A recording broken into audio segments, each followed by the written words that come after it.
하나님 말씀 에스겔서 40장 1절에서 4절 말씀입니다.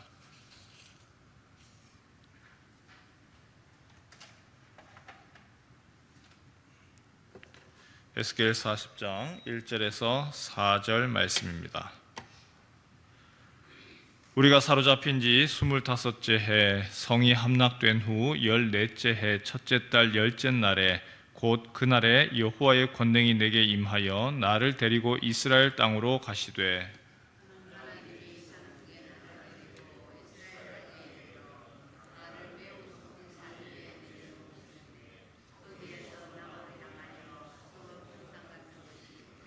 나를 데리시고 거기에 이르시니 모양이 녹같이 빛난 사람 하나가 손에 삼줄과 측량하는 장대를 가지고 문에 서 있더니 그 사람이 내게 이르되 인자야 내가 내게 보이는 그것을 눈으로 보고 귀로 들으며 내 마음으로 생각할지어다.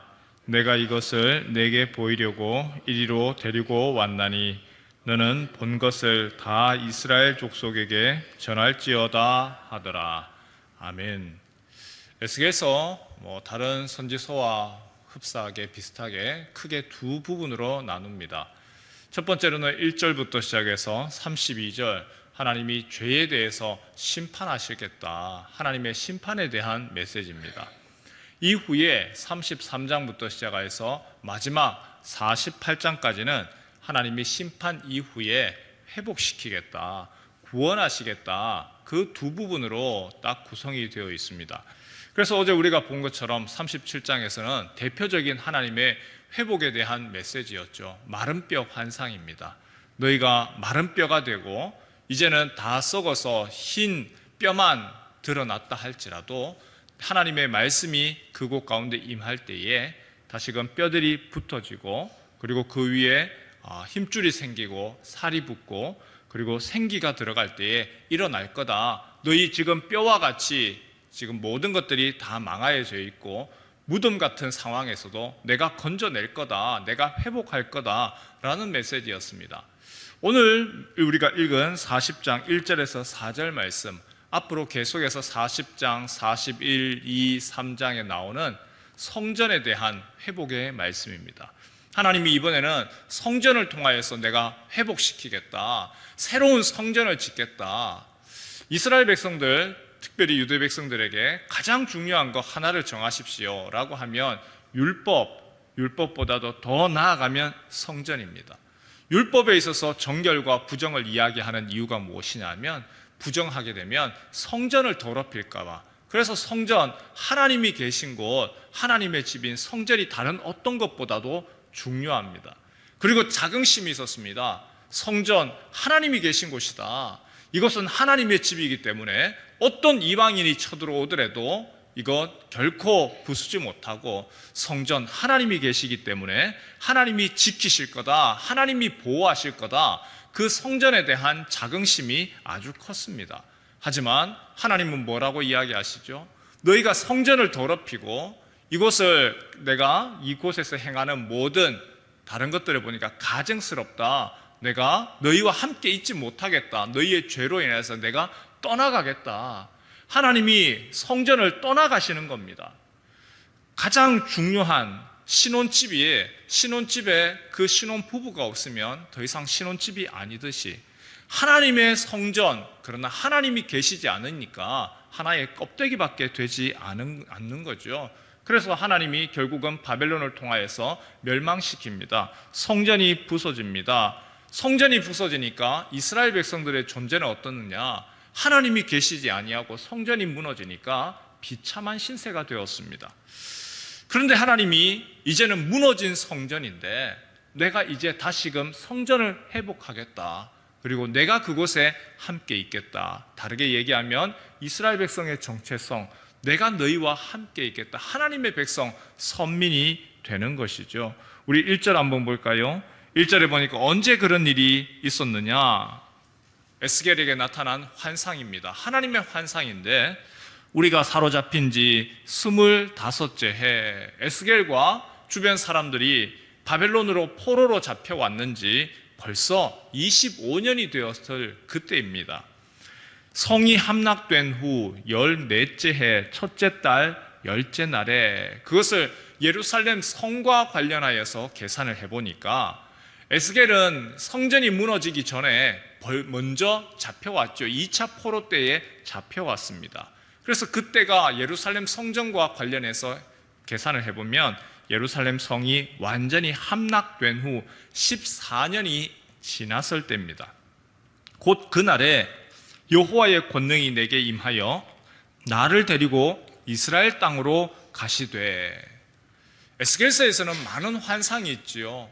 하나님이 또 에스겔에게 환상을 통하여서 메시지를 전합니다. 여호와의 권능이 에스겔을 데리고 이스라엘 땅으로 갑니다. 그 멀리 있는 바벨론에서 하나님이 이상 중에, 환상 중에 꿈과 같은 때에 이렇게 데려가시더라. 2절 말씀해 보니까 하나님의 이상 중에 나를 데리고 이스라엘 땅에 이르러 나를 매우 높은 산 위에 내려놓으시는데 거기에서 나무로 향하여 성읍 형상 같은 것이 있더라. 에스겔이 환상 가운데서 이스라엘의 지극히 높은 산, 아주 가장 높은 산에 도착을 합니다. 그리고 그 산에서 펼쳐지는 한 성읍을 보는데 이 성읍이 아주 아름답습니다. 그리고 이 성읍이 무엇이냐?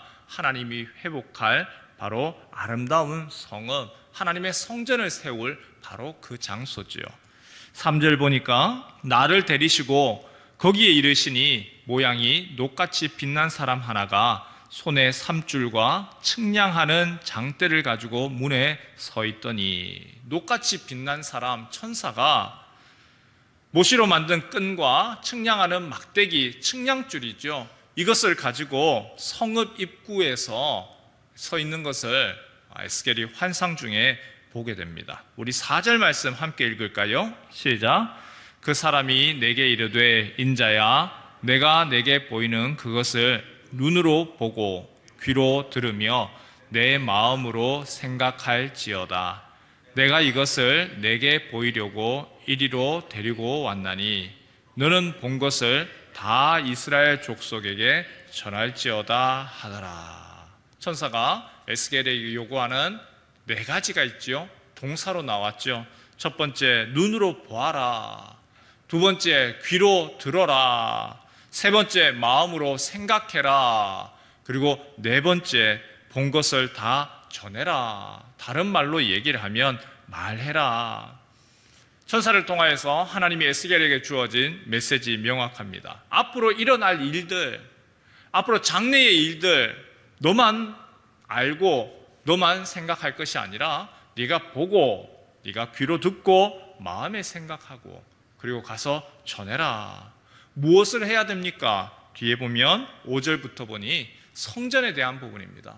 하나님이 무너진 예루살렘, 그러나 이제 새롭게 세울 것이다. 어떻게 성전을 세워나갈 것인지, 바로 예루살렘 성전 이미 무너졌지만 그러나 더 아름답게 내가 세워나갈 거다. 그 성전을 보고 그리고 듣고 그리고 마음으로 생각하고 하나님이 하실 일을 전하라는 것이죠. 심판에 대해서 하나님은 심판, 에스겔서 내용을 보더라도 심판하시고 야단하시고 책망하시고 징계하시고 심판하시는 하나님으로 끝나는 것이 아니고 33장에 보면 하나님이 심판 이후에 다시금 구원하시고 회복하시고 다시금 돌이켜 세우는 은혜와 구원을 선포하는 겁니다. 그래서 40장, 우리 5절부터 시작하여서 41장, 42장, 43장 계속해서 앞으로 회복되어질 성전, 바로 그 성전에 대해서 이야기를 합니다. 장차 나타날 성전, 하나님이 거하시는 성전, 하나님이 그 성전을 회복하시면 이스라엘 백성들의 지위도 같이 따라서 하나님의 백성이기 때문에 달라지는 것이죠.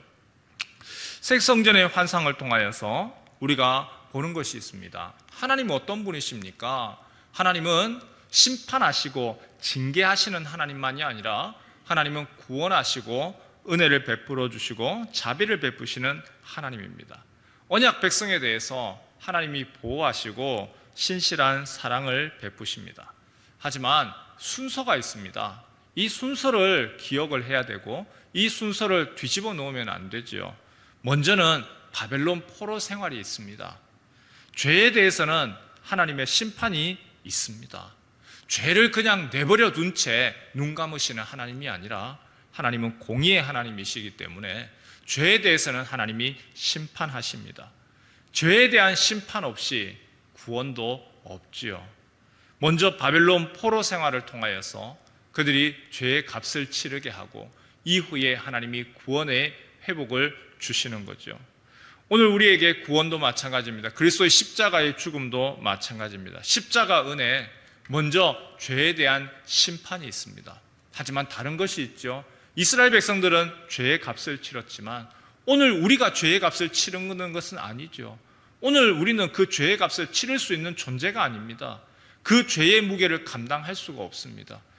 예수 그리스도께서 그 죄의 값을 이미 치르시고 이미 모든 것들을 속량하시고, 그러나 그 은혜로 말미암아 우리가 살아가는 것이죠. 죄에 대해서 심판받고 죄의 값을 치르고 그리고 하나님이 용서하시고 구원하시는 겁니다. 예루살렘 성전 무너졌습니다. 하지만 그것이 끝이 아니라 아름다운 성전을 하나님이 세워나가시는 것처럼 그리스도 예수로 말미암아 우리의 죄에 대해서 심판하시고 거기에 대해서 죄의 값을 치르시지만 하나님이 다시금 회복시켜 주십니다. 우리가 이 순서를 기억해야 합니다. 심판, 그리고 회개, 하나님의 용서, 그리고 은혜. 하나님이 우리에 대해서 징계하시는 것, 징계를 통하여서 우리를 힘들게 하시는 것이 목적이 아니라 오늘 보신 것처럼 때로는 포로 생활하기도 하고 고난의 세월 지나기도 하지만 그 시간 지난 후에 다시금 회복하시기 위함이죠. 오늘 우리가 하나님의 그 은혜와 구원의 순서를 기억하시고 심판 가운데서도 은혜를 베푸시는 하나님, 또한 그 심판으로 끝나는 것이 아니라 회복과 구원을 허락하시는 그 하나님 앞에 나아가는 모든 성도 되시길 주님의 이름으로 축원합니다.